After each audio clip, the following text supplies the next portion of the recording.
আল্লাহর নবী বর্ণনা করেন প্রত্যেকটি জাতির জন্য খুশির দিন রয়েছে, আর আমার উম্মতের জন্য দুটি বৎসরে খুশির দিন। ওয়াহাদা ঈদুনা, এই দুটি খুশির দিন আমি আল্লাহ তাদের জন্য বরাদ্দ করে দিলাম। আমার ভাইরা, আমার বন্ধুগণ, এই খুশিটা কার? যারা এক মাস, দীর্ঘ একটি মাস সিয়াম সাধনা পালন করেছে। আমার ভাইরা, একটা মাস যারা রোজা রেখেছে, তারাবি পড়েছে, কোরআন পড়েছে, গুনার কাজ থেকে বিরত থেকেছে, খুশিটা হলো মূলত তাদের জন্যই। জোরে বলা যাবে কি সুবহানাল্লাহ। আমাদেরকে অবশ্যই স্মরণ রাখতে হবে, সামনে আমাদের এমন একটা দিন আছে যে দিনটা হচ্ছে আল্লাহ পাক আমাদেরকে মজুরি এবং বদলা দেওয়ার দিন। তার মানে হচ্ছে ঈদুল ফিতরের দিন। জোরে বলুন না সুবহানাল্লাহ। এজন্য হাদিস শরীফের ভিতরে আছে, ইযা কানা লাইলাতুল ঈদ ইয়ানি ইয়াওমা ফিতরিহিম বাহা বিহিম মালাইকাতু ফাকালা ইয়া মালাইকাতি মা আবিদি মা জাযাউ আজিরিন ওয়াফা আমালাহু قال ملائكتي عبيدي إمائي قضوا فريضتي عليهم ثم خرجوا ثم يعجون إلى الدعاء وعزتي وجللي وكرمي وعلوي وارتفاع مكاني لأجيبنهم فيقول ارجعوا قد غفرت لكم وبدلت سيئاتكم حسنات قال فيرجعون مغفورا لهم জোরে বলুন না সুবহানাল্লাহ। একটা প্রাপ্য মজুরি নেওয়ার একটা দিন ঈদুল ফিতর আমাদের মাঝে উপস্থিত। সুবহানাল্লাহ। অতি সন্নিকটে আল্লাহ নবী বর্ণনা করেন, যখন ঈদুল ফিতরের দিন এসে যায়, আল্লাহ পাক ফেরেশতাদেরকে বলেন, আমার ফেরেশতারা, তোমরা বলো তো যে দিন মজুর, যে শ্রমিক তার কাজ যথাযথ সম্পূর্ণ করে, তার প্রতিদান দেওয়ার দরকার কি? আল্লাহ বলেন, অর্থাৎ যারা আমার আনিত হুকুম, ফরজ বিধান, এক মাস ফরজ রোজা ছিল, তারা শুদ্ধভাবে আদায় করেছে, রমজানের পবিত্রতা রক্ষা করার চেষ্টা করেছে, ওই মানুষগুলি আজকে ঈদগাহের দিকে আমার নামের তাকবীর দিতে দিতে আমার বরত্ব বর্ণনা করার জন্য আসতেছে। তোমরা বলো এদের বিনিময় দেওয়ার কি এদের প্রতিদান দেওয়ার দরকার? ফেরেশতারা বলেন, আল্লাহ এদের যথাযথ মজুরি দেওয়ার দরকার। জোরে বলুন না সুবহানাল্লাহ। আল্লাহ বলেন, আমার ফেরেশতারা তোমরা সাক্ষী থাকো, আমার ইজ্জতের কসম, আমার বুজুর্গের কসম, আমার মহিমার কসম, আমার মহত্বের কসম, আমার উচ্চ আসনের কসম, আমার সম্মানের কসম, আমি এদের দোয়া কবুল করে নিলাম।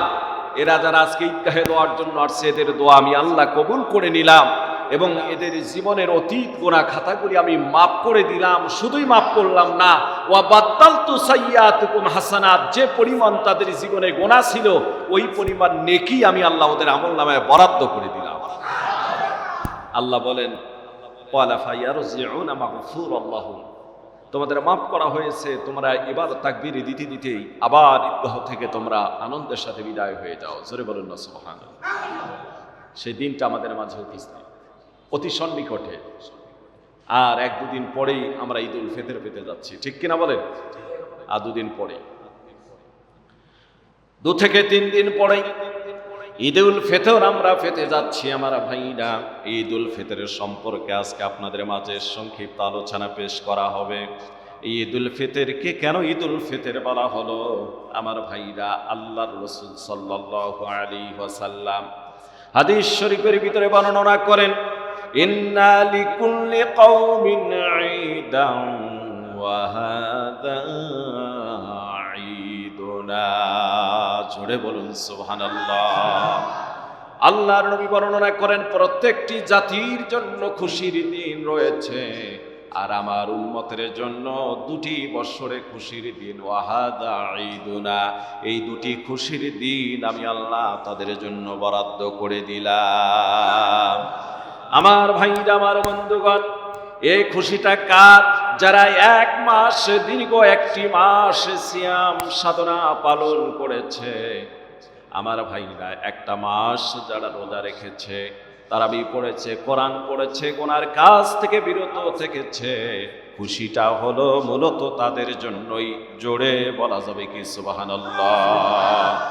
খুশি তাদেরই জন্য, খুশিটাই হচ্ছে তাদের জন্য। আল্লাহ সুবহানাহু ওয়া তাআলা কোরআনে কারীমের ভিতরে জানায় দেন, আল্লাহ বলেন ক্বাদ আফলাহা মান যাক্কাহা ওয়া ক্বাদ খাবা মান দাসসাহা। জোরে বলুন আল্লাহু আকবার। আল্লাহ বলেন যারা প্রকৃতভাবে নিজের আত্মশুদ্ধি করতে পারল, পাপ থেকে গুনাহ থেকে নিজেকে পবিত্রতা থেকে নিজেকে পরিশোধিত করতে পারল, এই খুশিটা হচ্ছে মূলত তাদের জন্য। আমার ভাইরা, এজন্যই এই খুশির দিন আমাদের সামনে আসতেছে। এই ঈদের দিনে বেশ কিছু সুন্নাহ আছে, এই সুন্নাহগুলি আমরা এখন থেকে প্রস্তুত হয়ে থাকবো যেন ঈদের দিনে সুন্নাহগুলি আমরা আদায় করতে পারি। এক একটা সুন্নাহ আল্লাহ তাআলার নবী বলেছেন, এক একটা সুন্নাহ আল্লাহ তাআলার কাছে অনেক বড় দামি।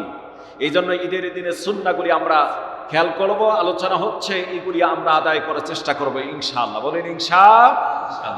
মনে রাখবেন ঈদের দিনের সুন্নাহ হচ্ছে অন্য দিন যেমন আপনারা যে টাইমে ওঠেন, এখন তো রমজানে তাড়াতাড়ি উঠতেছেন সেহরি খাওয়ার জন্য, এবং খাওয়ার পর অনেকে না ঘুমায়া আমরা ফজর পড়েই বেশিরভাগ ঘুমাচ্ছি, কথা বলেন না কেন, ঠিক কিনা? কিন্তু রমজান ব্যতীত অন্যান্য সময় সাধারণত দেখা যায় ঘুম থেকে মানুষ উঠে দেরিতে, কথা বলেন না কেন? আজানের ধ্বনি কানে যাওয়ার পর, আজান হয়ে যাওয়ার পর নানা দিক থেকে নিয়ে কিংবা আরো কেউ পড়ে, আর বেনামাজিগুলিতে আরো খবর নাই, 10টা-11টায় ঘুম থেকে ওঠে, কথা কয় না। ঈদের দিনের অন্যতম সুন্নাহ হলো প্রত্যেকটি মুসলমানদেরকে সকাল সকাল আজানের আগেই তাদেরকে ঘুম থেকে উঠতে হবে, এটা হলো একটা সুন্নাহ। সুবহানাল্লাহ কোন। এরপর মিসওয়াক নিয়ে মিসওয়াক করবেন, সুন্দর করে দাঁতগুলি পরিষ্কার করবেন, উযু করবেন, খেজুর থাকলে কোনো মিষ্টি দ্রব্য বাড়িতে তৈরি হয়ে থাকলে খেয়ে একবারে মসজিদে আসবেন। আর যদি সম্ভব না হয় ফজরের নামাজ মসজিদে এসে জামাতের সাথে আদায় করবে। আমার ভাইরা, এখান থেকে গিয়ে সকাল সকাল গোসল করে নেওয়া ঈদের দিন হচ্ছে সুন্নাহ। সুবহানাল্লাহ বলেন। সকাল সকাল গোসল করে নেবেন দিনী ভাইরা আমার। এরপর গোসল করা হয়ে গেলে যার যতটুকু পোশাক রয়েছে সেই উত্তম পোশাকগুলি ঈদের দিন আমরা পরিধান করব। যতটুকু পোশাক যা রয়েছে, একটা পুরনো পোশাক যদি সুন্দর করে ধুয়ে এবং লন্ডি করে সেগুলি আয়রন করে পরিধান করা যায়, সেটাও দেখতে সুন্দর দেখা যায়। আর সাধারণত এখন মানুষের সকলের ঘরে ঘরে অনেক পোশাকের অভাব নাই। ঈদের সময় কত মার্কেট হয়েছে, তার মানে যার যেটা উত্তম পোশাক আছে, আমরা ফজরের পরে গোসল তাড়াতাড়ি করে নিয়ে উত্তম পোশাক ব্যবহার করব, সুগন্ধি ব্যবহার করব, মিষ্টি দ্রব্য থাকলে মিষ্টি দ্রব্য একটু খেয়ে নেব। সেটা খেজুর হতে পারে, সেটা লাচ্ছা সেমাই হতে পারে, আমার ভাইরা কোনো পায়েস হতে পারে, মিষ্টি দ্রব্য খেয়ে নেব। এরপর ঈদগাহে যাওয়ার পূর্বে যদি সদাকাতুল ফিতর বাকি থেকে থাকে, তাহলে সদাকাতুল ফিতর পরিপূর্ণ রূপে তা আদায় করে ফেলব। সুবহানাল্লাহ। এরপর আমার ভাইরা ঈদগাহের দিকে যখন রওনা করব, তখন মনে মনে কোনো বাজে গল্প গুজব থাকবে না, মনে মনেই না বরং আল্লাহর নামের তাকবীর দিতে দিতে ঈদগাহের দিকে যাব। সুবহানাল্লাহ। ঈদের দিন সকাল সকাল ঈদগাহের দিকে যাব, তাকবীর দিতে দিতে যাব। আল্লাহু আকবার, আল্লাহু আকবার, লা ইলাহা ইল্লাল্লাহু আল্লাহু আকবার, আল্লাহু আকবার ওয়া লিল্লাহিল হামদ। সবাই বলুন আল্লাহু আকবার, আল্লাহু আকবার, লা ইলাহা ইল্লাল্লাহু আল্লাহু আকবার, আল্লাহু আকবার ওয়া লিল্লাহিল হামদ। এই আল্লাহর প্রশংসা গাইতে গাইতে আমরা রাস্তার ডান দিকে ধরে ধরে ঈদগাহের দিকে চলে যাব। জোরে বলুন না সুবহানাল্লাহ। আমার ভাইরা, এরপর ঈদের নামাজ যথারীতি আদায় হয়ে গেলে ঈদগাহ থেকে যখন আমরা ফিরবো তখন অন্য কোন রাস্তা থাকলে সেই রাস্তায় ফিরবো, আর যদি অন্য রাস্তা না থাকে তাহলে আবারও রাস্তার ডান দিক দিয়ে ফিরবেন। তাহলে লক্ষ্য করবেন, যাওয়ার সময় ডান দিকে গিয়েছেন, আসার সময় ডান দিকে গেলে রাস্তার দুই প্রান্ত হয়ে গেল। আপনি রাস্তার একদিক দিয়ে গেলেন, আরেক দিয়ে ফিরলেন, আর বিকল্প রাস্তা থাকলে অন্য রাস্তায় যাব। এগুলি হচ্ছে সুন্নাহ। জোরে বলা যাবে কি সুবহানাল্লাহ? ঈদগাহে যাওয়ার জন্য আমার ভাইরা পায়ে হেঁটে যাবেন, ফজিলত বেশি, এটা সুন্নাহ। সুবহানাল্লাহ কোন? পায়ে হেঁটে যাবেন, কোনো ওজর না থাকলে, অসুস্থ ব্যক্তি না হয়ে গেলে, কিংবা অনেক দূরে ঈদগাহ না হলে আমার ভাইরা পায়ে হেঁটে যাবেন। যানবাহনের প্রয়োজন নাই, পায়ে হেঁটে যাবেন, এটাই বরং সুন্নাহ। আমার ভাইরা এই সুন্নাহগুলি যেন আল্লাহ রাব্বুল আলামিন আমাদের সবাইকে ঈদের দিন আদায় করা তৌফিক এনায়েত করে দেয়। জোরে বলেন আমিন।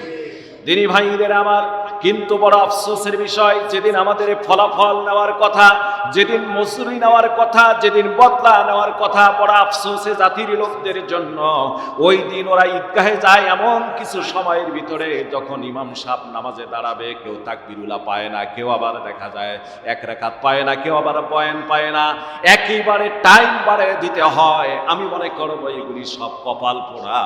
আমার ভাইরা, যেদিন বদলা নেওয়ার দরকার, এই দিন কেন এত দূরে দূরে যাচ্ছেন, কেন এত দেরিতে লেটে যাচ্ছেন? ওই দিন তো সবার আগে ঈদগাহে যাওয়ার কথা। জোরে বলেন কথা ঠিক কিনা? আমরা কি করি? ওই দিন সকালবেলা হয়ে গেলে গরুকে গোসল করা শুরু করে দেই। কথা কয় নাকি? গরুর গোসল করা কি ওয়াজিব, ফরজ, সুন্নাত, নফল? ওই দিন কোনো কিছুই প্রয়োজন ছিল না, তোমার যথা সময় রেডি হওয়ার প্রয়োজন ছিল, কিন্তু তুমি ওই দিন গরুকে গোসল করাচ্ছ সকালবেলা। অন্য দিন সপ্তাহে গরুর গোসল নাই, মাসে গরুর গোসল নাই, প্রতিদিন গোসল নাই। আমার ভাইরা, ওই দিন সকালবেলা উঠেই গরুগুলিকে গোসল দাও শুরু করে দাও। যে গরুগুলিকে প্রত্যেক দিন গোসল দাও না, সেই গরুটাকে সকালবেলা গোসল দিলে আরাম পাবে না, ওর ঠান্ডা পাওয়ার কথা। ঠিক কিনা বলে? ওর ভালো তো দূরের কথা, ওর ক্ষতি করা হচ্ছে। কথা কয় না কেন? এটা তো নামাজ পড়ে এসে দুপুরে দেওয়া যাবে, যাবে না? তারপরে দিন দেওয়া যাবে, যাবে না? ঈদের আগের দিন দেওয়া যাবে, যাবে কি যাবে না? কিন্তু নামাজ পড়তে আমার ভাইরা এ কারণে বিলম্ব হয়ে যায়, সকালবেলা গরুকে গোসল করা নিয়ে ব্যস্ত হয়ে যায় জাতির লোকেরা। মানুষ আমরা গরু মার্কা, আমাদের কাজও হয় গরু মার্কা। কথা কয় না কেন? গরু মার্কা কিছু মুসলমান যারা এই রমজানে রোজা রাখে নাই, গরু মার্কা কিছু মুসলমান যারা এই রমজানে তারাবি পড়ে নাই, গরু মার্কা কিছু মুসলমান যারা হোটেলে, চায়ের দোকানে, পদ্মার ভিতরে পুরা রমজান মাস খেয়েছে। গরু মার্কা কিছু মুসলমান যে গরুগুলি রমজানে পেহাপনা টিভির সামনে, সিনেমার সামনে সময় কাটিয়েছে। এই গরু তো সকালবেলা গরু নিয়েই ব্যস্ত থাকে। মুসলমানের কাজ তো হবে মুসলমানের জিন্দেগির মতো। সম্মানিত ভাইরা, আমি অনেক সময় হার্ড কথা বলি, খারাপ লাগলেও কথাগুলি বাস্তবিক, কথাগুলি বলতেই হয়, কারণে জাতির চরিত্রের পরিবর্তন করার দরকার। আমার ভাইরা, যারা রমজান মাস রোজা রাখলো না, তারাবি পড়লো না, পবিত্রতা রমজানে রক্ষা করলো না, রমজানকে আমার ভাইরা যথাযথ মর্যাদা দিল না, এই লোকগুলির ঈদগাহে যাওয়ার তো তেমন কোনো প্রয়োজনও নেই। আল্লাহর নবী বলেছেন, আল্লাহর নবী বলে বর্ণনা করে দিয়েছেন, আমার ভাইরা যারা নাকি, যেমন ঈদুল আজহার ক্ষেত্রে হাদিস এসেছে, যারা কোরবানির সামর্থ্য থাকার পর কোরবানি করলো না, ওই লোকগুলি যেন আমার ঈদগাহের মধ্যে আসে না। ঠিক রমজানেও যারা আল্লাহর দেওয়া ফরজ বিধান আদায় করলো না, এইগুলি লোকের ঈদগাহে যাওয়ার না যাওয়া তো সমান, বরং এরাই গিয়ে অনেকে আগা কাতারে বসে থাকে। কথা পায় না কেন? বড় আফসোস জাতির লোকদের জন্য। আমার ভাইরা, আমরা এই সুন্নাহগুলি ঈদের দিন আদায় করার চেষ্টা করবো ইনশাআল্লাহ। বলুন ইনশাআল্লাহ। সময় খুব কম, খুব গুরুত্বপূর্ণ অল্প সময় কিছু কথা পেশ করা লাগতেছে। এবার ঈদের পূর্বে আমাদেরকে একটা গুরুত্বপূর্ণ গুরু দায়িত্ব একটা আমাদের মাঝে রয়েছে, সে দায়িত্বটা হচ্ছে সাদাকাতুল ফিতর। নাম কি ভাই? জোরে বলেন, নাম কি? সাদাকাতুল ফিতর। এই সাদাকাতুল ফিতর এটা কার জন্য, কাদের জন্য এটা ওয়াজিব? মনে রাখবেন, এই কথাটাকে খুব গুরুত্ব সহকারে আপনাদেরকে শুনতে হবে। আল্লাহ রাসূল সাল্লাল্লাহু আলাইহি ওয়াসাল্লাম বর্ণনা করে দিয়েছেন, ফরদ রাসূলুল্লাহ সাল্লাল্লাহু আলাইহি ওয়াসাল্লাম সাদাকাতুল ফিতরি তুহরাতুল লিসিয়ামি মিনাল লাগবি ওয়ার রাফাসি ওয়া তু'মাতাল লিল মাসাকিন। কে বলেছেন? আল্লাহ রাসূল বলেছেন। আল্লাহ নবী বলেন, ক্বালা রাসূলুল্লাহ সাল্লাল্লাহু আলাইহি ওয়াসাল্লাম, ফরদ রাসূলুল্লাহ সাল্লাল্লাহু আলাইহি ওয়াসাল্লাম সাদাকাতুল ফিতরি তুহরাতুল লিস-সাইমি মিনাল লাগবি ওয়ার রাফাসি ওয়া তু'মাতাল লিল মাসাকিন। সাদাকাতুল ফিতর হচ্ছে এমন একটা বস্তু, এমন এক বিষয় যা রোজাদারের জীবনের ভিতরে রোজা আদায় করতে গিয়ে যে অশ্লীল কথা, অপ্রাসঙ্গিক কথা, অনর্থক কথা, গোনার কাজগুলি যার দ্বারা সংগঠিত হয়েছে এবং ইগুলির কাফারা আদায় হয়ে যায়, পাশাপাশি ওয়া তু'মাতুল লিল মাসাকিন, এটা হচ্ছে মিসকিনদের খাদ্য দানের, আহার্য দানের একটা ব্যবস্থাপনা। জোরে বলুন না সুবহান। আমার ভাইরা, এই সাদাকাতুল ফিতর অবশ্যই আদায় করা লাগবে। মনে রাখবেন, সাদাকাতুল ফিতর কিভাবে আদায় করা লাগে। যাকাতের ব্যাপারে আমার ভাইরা, যাকাতের ব্যাপারে বলা রয়েছে, যাকাত এই পরিমাণ মাল এত বছর অতিবাহিত হয়ে গেলে আদায় করতে হয়। কিন্তু সাদাকাতুল ফিতরের ব্যাপারে এরকম কোনো নির্দিষ্ট সংখ্যা বলা হয় নাই, বরং এটাকে হাদিসের আলোকে কিয়াস করা হয়েছে।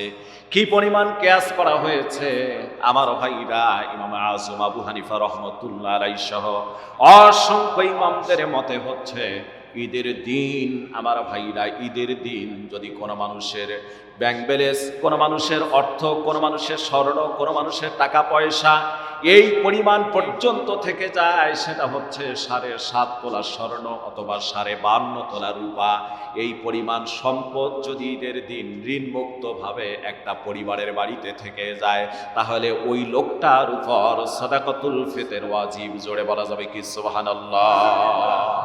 এটা একেবারে কেস করে, এটা একেবারে উপরেরটা বলা হয়েছে, নিচে আরো নিচের ব্যক্তিদেরও জন্য সাদাকাতুল ফিতরের কথা বলা হয়েছে।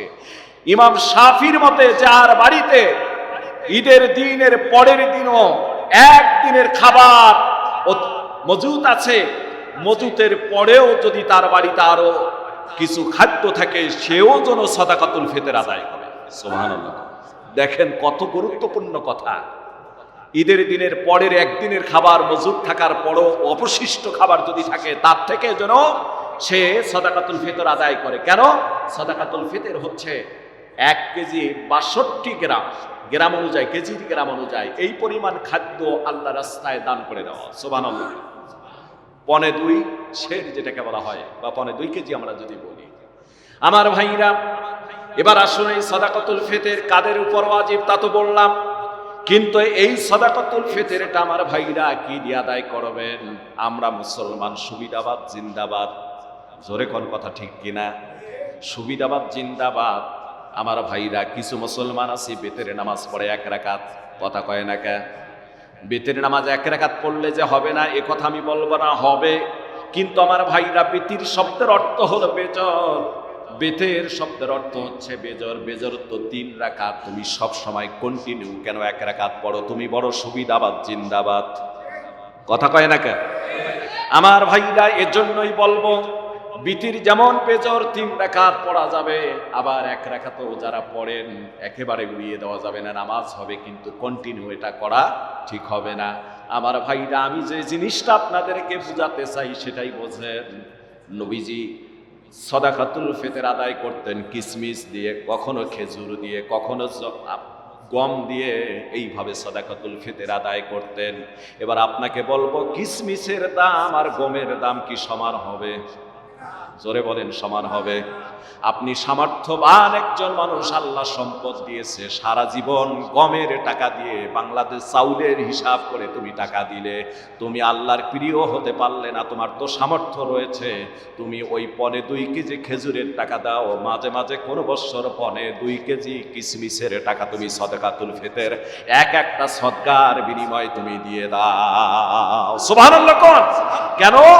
এই সাদাকাতুল ফিতর দ্বারা তোমার রোজার যে ত্রুটিগুলি হয়েছে, আল্লাহ এগুলির ঘাটতি পূরণ করে দিবেন। ওয়া তু'মাতুল লিল মাসাকিন, আর মিসকিনদের আহারের খাদ্যের ব্যবস্থা তোমার মাধ্যমে আল্লাহ করে রেখেছেন। সুবহানাল্লাহ।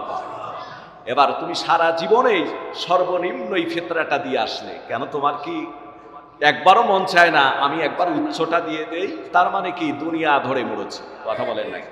বহু আল্লাহর বান্দা আছে যারা এই নিম্নমানেরটা দিচ্ছে না। যেমন ইসলামী ফাউন্ডেশন থেকে আমার ভাইরা সর্বনিম্ন ফিতরার এবার করেছেন যেটা, সেটা হলো 110 টাকা। আমার ভাইরা এটা সর্বনিম্ন। আর সর্বোচ্চ হচ্ছে আমার বন্ধুগণ, সর্বোচ্চ সাদাকাতুল ফিতর হচ্ছে 2300, সম্ভবত 15 টাকা। কত টাকা?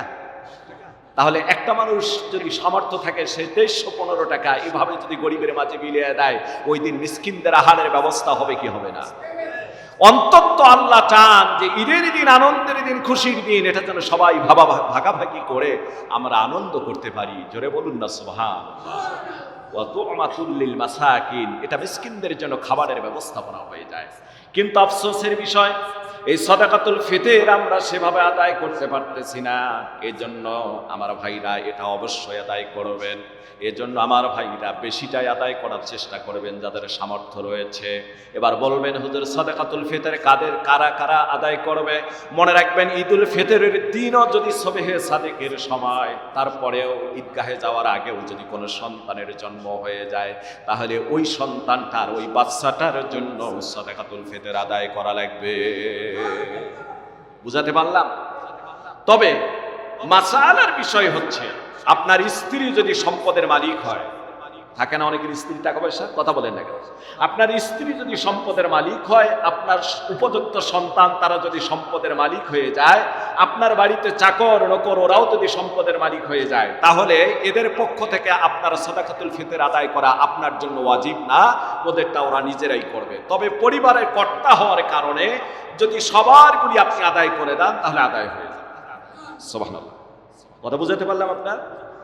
খুব গভীর মনোযোগ দেন। আবারও বলছি বিষয়টা, স্ত্রী সম্পদের মালিক, সন্তান সম্পদের মালিক, একত্রে থাক আর যাই করুক না কেন, যদি এরা সম্পদের মালিক হওয়ার কারণে এদের উপর সাদাকাতুল ফিতর ওয়াজিব, এদের উপর কখনো যাকাত ওয়াজিব হয়ে গেছে, মনে রাখবেন একটা কথা খুব মনে করে রাখবেন, যাকাত যাদের উপর ওয়াজিব তাদের উপর তো সাদাকাতুল ফিতর ওয়াজিব অবশ্যই, কিন্তু যাকাতের সঙ্গে সাদাকাতুল ফিতরের কোনো সম্পর্ক নাই। সম্পর্ক এতটুকু, যাকাতের যে মালে নিসাব 7.5 তোলা স্বর্ণ অথবা 52.5 তোলা রূপা, অথবা দুইটা মিলে এই পরিমাণ অর্থ, অথবা নগদ এই পরিমাণ অর্থ, অথবা ব্যবসায়িক এই পরিমাণ মাল যাদের উপর থাকে, সে এই 1 বছর অতিবাহিত হয়ে গেলে, যেটা গত জুমায় আলোচনা করেছি, 1 বছর অতিবাহিত হয়ে গেলে ঋণ সব থেকে মুক্ত থাকলে ওই সম্পদ থেকে 40 ভাগের 1 ভাগ আল্লাহ রাস্তায় যাকাত দিতে হবে, শতকরা 2.5 টাকা। এটা হলো বছরের সাথে সম্পর্ক যাকাতের। আর এই সাদাকাতুল ফিতরের সম্পর্ক বছরের সাথে কোনো কিছুই নাই। ঈদের দিনেও যদি কারো 7.5 তোলা স্বর্ণের মালিক হয়ে যায়, অথবা 52.5 তোলা রূপার মালিক হয়ে যায়, অথবা এই পরিমাণ দুইটা মিলে থাকে, অথবা এই পরিমাণ ব্যবসায়িক কাঁচামালের ভিতরে অর্থ থাকে, অথবা ব্যাংকে এই পরিমাণ মজুদ টাকা থাকে, তাহলে তার উপর সাদাকাতুল ফিতর ওয়াজিব। সুবহানাল্লাহ। তাহলে ওইটা হলো 1 বছরের জন্য, আর এটা হলো ওই দিনেরই জন্য। তাহলে দুইটা সম্পর্ক কি এক? পরিমাণের দিক থেকে এক। কি হলে মালে নিসাবটা এক, কিন্তু সময়ের দিকটা ভিন্ন। এটা ঈদের দিনেই কারো উপর সাদাকাতুল ফিতর ওয়াজিব হয়ে যাবে। আমার ভাইরা, এই সাদাকাতুল ফিতর আপনি আপনার গরিব, মিসকিন, অসহায়, এতিম, আমার ভাইরা যেখানে মাদ্রাসা, ইলিল্লা, বোর্ডিং, এই সমস্ত জায়গায় দিতে পারবেন।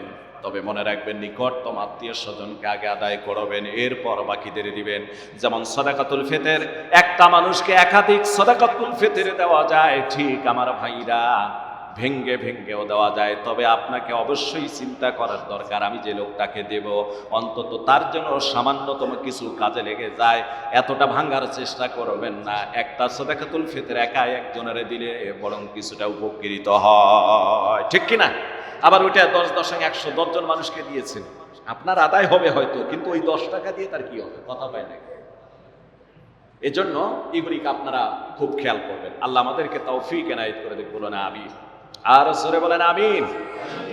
আমার ভাইরা, প্রাসঙ্গিক কথাগুলি আপনাদের মাঝে বলতেছিলাম, এজন্য আপনাদেরকে বলছি, এই সাদাকাতুল ফিতর যাতে আমরা আদায় না করে কেউ ঈদগাহের ময়দানে যাই না, এটা হচ্ছে ওয়াজিব। যাদের উপর ওয়াজিব তারা অবশ্যই আদায় করব। আমার ভাইরা, আমার বন্ধুগণ, আর একটা বিষয় আপনাদেরকে অবশ্যই বলানোর দরকার, সেটা হচ্ছে এই যে রমজান মাস, দীর্ঘ একটা মাস আমরা সিয়াম সাধনা পালন করতেছি, অথচ আমার ভাইরা আমাদের কোনো ব্যবস্থাপনা নাই, জায়গা নাই, খাদ্য নাই, রসদ নাই, কতটা অসহায় হয়ে রয়েছে। আমার ভাইরা বড় আফসোস, রমজানে মুসলমানরা আমরা কত মার্কেট করলাম, আনন্দে ঈদ করব। আমার ভাইরা কত বাজার করলাম, সদাই করলাম, কত আনন্দ ফুর্তি করলাম, রাত জেগে জেগে আমাদের বাজার হয়ে গেল, আমার ভাইরা মার্কেট হয়ে গেল। আমাদের ভাইদের যে পরিণতি, এইটা কোনো দেখার মতো মানুষ আজ পৃথিবীর জমিনের ভিতরে নাই। মুসলমান শাসকগুলি নাকের মধ্যে তেল দিয়ে দিয়ে আমার ভাইরা তারা নিজেরা ভেদাভেদের ভিতরে লিপ্ত রয়েছে, ফতোয়াবাজি নিয়ে ব্যস্ত রয়েছে। আমার ভাইরা এই ফতোয়াবাজি আর দলাদলি নিয়ে ব্যস্ত থাকার কারণে আজ আপনার আমার ভাইদের এই পরিণতি, জোরে কোন কথা ঠিক কিনা?